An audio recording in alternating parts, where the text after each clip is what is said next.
I've sent over 1.5 million cold emails and over hundreds of different offers and industries and campaigns. I've tested almost everything. Different lead lists, different personalization tactics, and even AI tools. But I've made plenty of mistakes during the journey, and each one taught me something important. So in this video, I'm going to break down the 10 biggest lessons so that you can skip all the trial and error and get straight to booking calls immediately. Starting with number 1, and that's your follow-up sequence is probably too long. The truth is, you do more harm than good by sending a bunch of follow-up messages. Back in 2023, 2024, we used to send a bunch of campaigns, which were, 4, 5, 6 step sequences. But the reality is, after looking back and testing, 80 to 90% of our positive responses came between emails 1 and 3. And each email after email number 3 actually increases the likelihood of getting marked as spam. If you're constantly sending emails to those that, don't actually want whatever it is that you're selling, you're just wasting your infrastructure volume when you could be reaching out to net new prospects, which would be driving more opportunities instead of sending you to the spam folder. So stick to 3 emails max and then move on. You could always re-engage with these prospects 2 to 3 months down the road,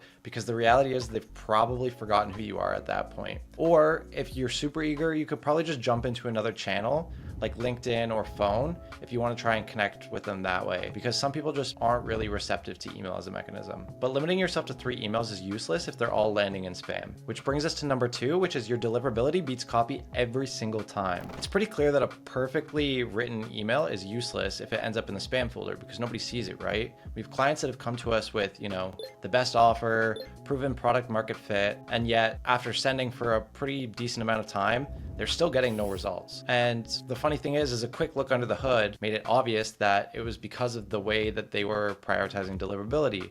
They were sending hundreds of emails from the same domain, not really rotating out domains at all. I'm pretty sure that they were using the same domain for like anywhere from 6 to 8 months, which, in this day and age is just insane. And the reality is that a few tiny little fixes could have made the biggest difference. And it truthfully did once we got things up and running on our end. So what we see oftentimes is that most people spend 80% of their time on the copy and the lead list and stuff like that, and then 20% of the time on deliverability, when it should almost be the other way around. You should be spending 80% of time on deliverability and then 20% on everything else. In the end, you need to nail your tech setup first, and then you can focus on the copy. But even perfect deliverability won't save you if you're losing trust with fake AI personalization. And that's why number 3 is generic personalization is worse than none. I'm really not sure why at this point people think I saw your website or, I stumbled upon your LinkedIn counts as personalization in 2025, but it's really not. We've tested hundreds of different campaigns leveraging, AI on one side or prioritizing the offer on the other side.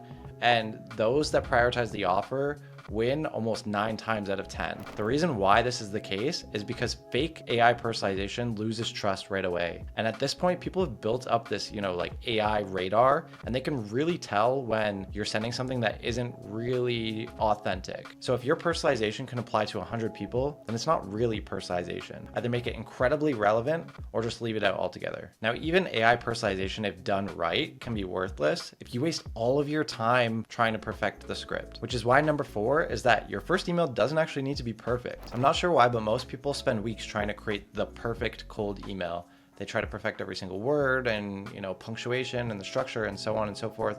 But the reality is that you can't get to a perfect email without actually acquiring data from the market. And even for us, there's been situations where we spent hundreds of hours using tools like Perplexity to do like AI deep research on a particular industry or prospect or whatever it was, to come to like any sort of particular conclusion about what we wanted to focus the email copy on. But after sending, 1,000 emails in a campaign, we realized what got people to respond was actually something completely different than what we spent all of that time researching. So the reality is you can't optimize what you haven't tested, and real market feedback is going to win every single time. So send your best first draft, track what actually gets responses, and create this, cyclical machine where you're constantly taking in data from the market and applying it to the front end and just consistently refining that offer, refining the copy based on what you actually see in the market. not all the additional research you do at the beginning or, perfectionism that you think is productive. But all of that testing is worthless if you're sending it to the wrong people, because even the best copy can't save a terrible list. Which brings us to number 5, which is smaller lists get better results. And I'll be the first one to say I hate to admit this, because I used to think, having a really good offer and sending it out to 10,000 plus people was fine. And truthfully, it was up until now, but things are changing a little bit. It's becoming more and more important to make your messaging look like one-to-one. And the more you segment the lists,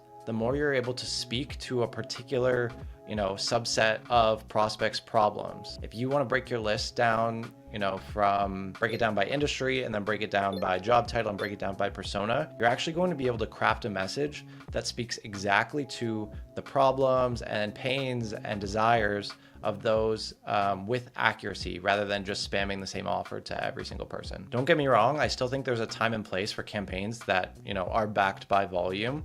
But when you can, just build out those segments. It may take a little bit of extra time on the front end, but I honestly think they're worth it. Now, whoa, I'm not saying you need any sort of crazy AI workflow, because we've actually seen the opposite to outperform in many cases, which is why number 6 is casual emails actually beat professional ones. When you're sending emails that look like they're coming from a friend, it doesn't raise any sort of sales resistance. In our personal campaigns, we always try to make emails look one-to-one, not one-to-many, because nobody wants to reach out to a mass email. But if you're actually reaching out to them with something very specific, obviously they're going to be more likely to reply. And we kind of make our campaigns look this way with a few different strategies. So anything from, short text, obviously matching that text frame, spelling mistakes here and there actually end up helping in some cases.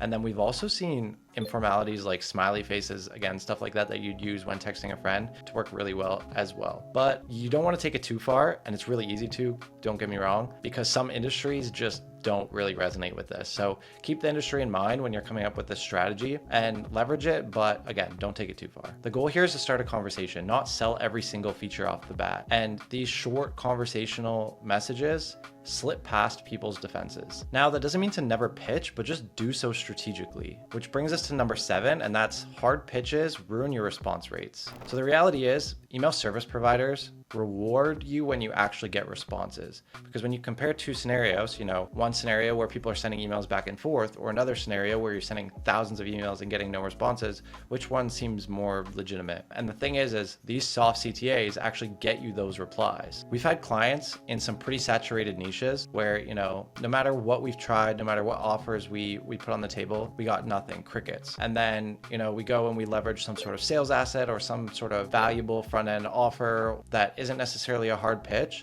and they go from getting 0 responses to 4 to 7 positive responses a day. The reason why this happens is obviously that the softer ask reduces that sales friction. It's just easy to be like, yeah, sure, why not? Send it over to me.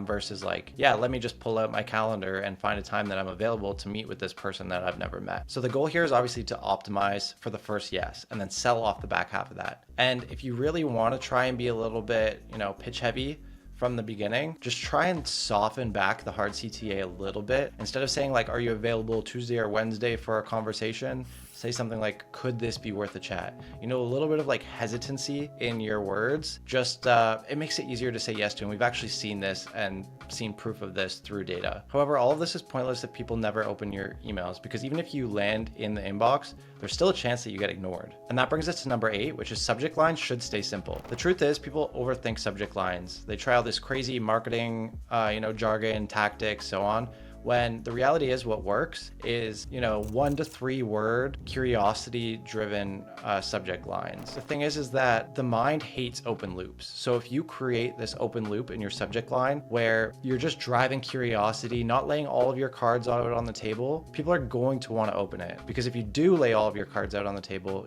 they already know what is coming up next, which gives them no reason to check it out. In this situation, simple feels personal, it breaks down sales resistance, and it builds curiosity. So take away from this one, keep subject lines 3 words, lowercase letters in almost every single situation. And, try curiosity driven things like first name, thoughts, or topic, idea, or something along those lines where, you're giving them a small hint of what's to come, but leaving that open loop. But even the perfect subject line can't save a weak offer, which is why number 9 is your offer does the heavy lifting. I can't say it enough, but your offer matters more than everything else. You could send a million cold emails if you wanted to, but if you're not sending something that the market actually wants, and that is actually something that can sell via cold traffic, you're just gonna get 0 responses. The thing is that perfect copy will never save a weak offer, but a strong offer can succeed with mediocre copy. And on top of that, people buy outcomes, not beautiful writing. So if I could recommend anything, it goes back to that 80-20 rule. Spend 80% of the time on the offer itself, and then only spend 20% of that time on the actual copy. Realistically, the copy should almost write itself. If you're keeping things short and concise,